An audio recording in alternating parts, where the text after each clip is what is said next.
Most of us look up to rappers because of their apparent riches, as shown by the cars they drive, the houses they reside in, and the outrageous sums of money they spend on pleasures and their bling. Most, if not all, rap videos lead viewers to think that the rappers in the videos have financial success, invincibility, and high social standing, and are unaffected by their activities. So for today's video, let's head our attention as to why your favorite rapper isn't rich at all. But before we get into it, do me a favor and smash the like, subscribe to the channel, and hit the bell button for notifications whenever a new video is published.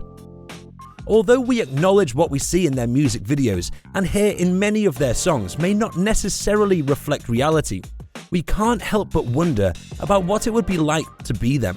Additionally, the media and street attention they get always seems to be so great, even though most of them grumble about how tiring it can be to live with so much attention.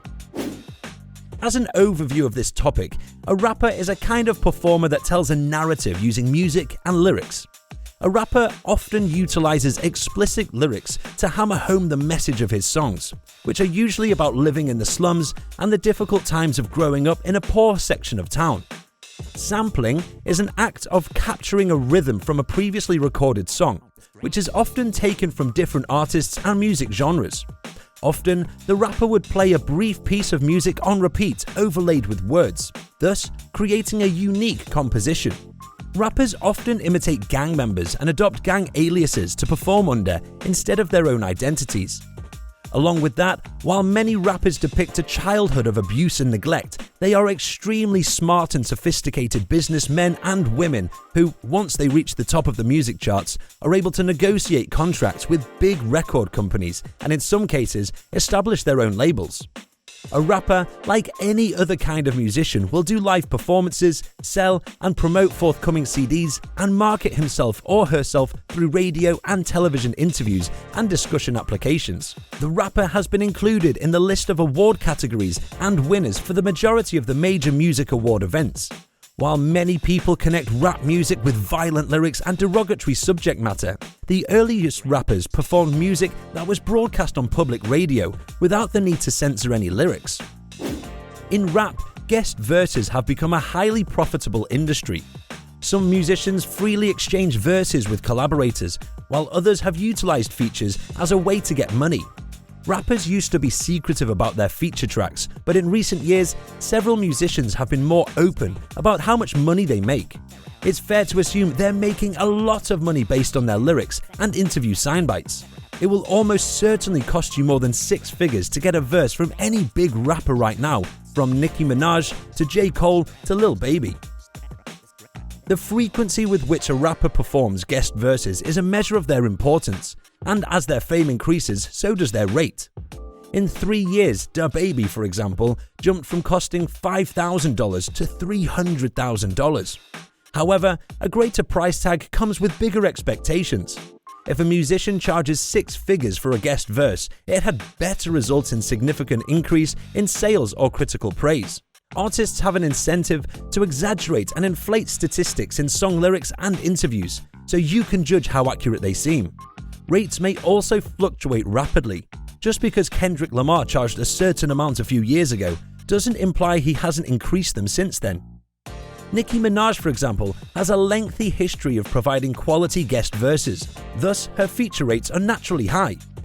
Nicki said on the 2014 track My Nigga remix that she would just receive $250,000 for a verse. However, Nicki's colleague Davido claims that in 2020 she would charge $500,000 for a verse. However, it may well be worth the money. A Nicki Minaj verse may help you sell more and improve your reputation. For example, Doja Cat has been gaining traction for years, but enlisting Nicki Minaj for the Say So remix helped her break into a whole new league. They created history when they scored a #1 song and became the first 2 female rappers to the top of the Hot 100 at the same time.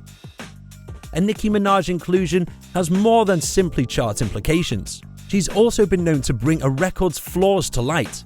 Sada Baby's Whole Lotta Choppers was a hit single, but the remix, which dropped in October 2020, helped propel the album to even higher critical praise. Although the song did not rank in the top 20, it was included in a lot of year-end lists. Nicki Minaj's presence on a tune frequently elevates it to new heights, from Monster to Bottoms Up to Say So's remix. The bill was split between them. Most people believe that this is an issue that only signed artists experience, and although signed artists indeed suffer it the most, independent artists face it as well. To put it into perspective, if a rapper is signed for $1 million, many rappers pay their management 20% of the money, or $200,000. Rappers also pay 5% to their lawyer and 5% to their business manager, for a total of roughly $300,000 of the $1 million that rappers pay. Now you have around $700K. But the issue is that you're now taxed at a higher rate. So let's say it's about 48%, but let's pretend it's 50% to make it simpler. So now you divide that $700K by 2 to get $350 after everything is taken care of. They have an image that they want to preserve. Maintaining a wealthy image is a major reason why many rappers go bankrupt. Using the $350K from above, the rapper now needs to maintain his image. So let's assume he goes out and gets a Hellcat, which would cost around $70K, leaving him with $280K. Okay, so that doesn't seem so terrible. But don't forget about all the jewelry and loads of expensive clothing they're going to purchase, as well as hotels, Airbnbs, which may cost up to $100,000 when it's all said and done. And they look after everyone. Taking care of everyone costs these rappers a lot of money. For example, most rappers buy their mothers a house, which costs around $300,000 in the United States.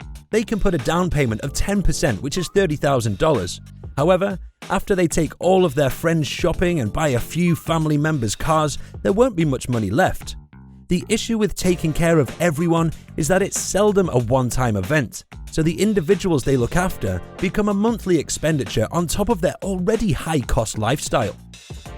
They mostly profit from the rear end. This may come as a surprise to some, but rappers only earn money on the back end. Sure, they are paid via streaming and marketing, but that money is often divided between others, meaning rappers receive a larger share of the profit. Many rappers were put into a terrible financial situation when COVID initially came out, since they couldn't perform concerts. And for most rappers, no shows means no money. To sum it up, rappers are in a position to be wealthy even after splitting the paycheck. But it's what they do with it that's the issue.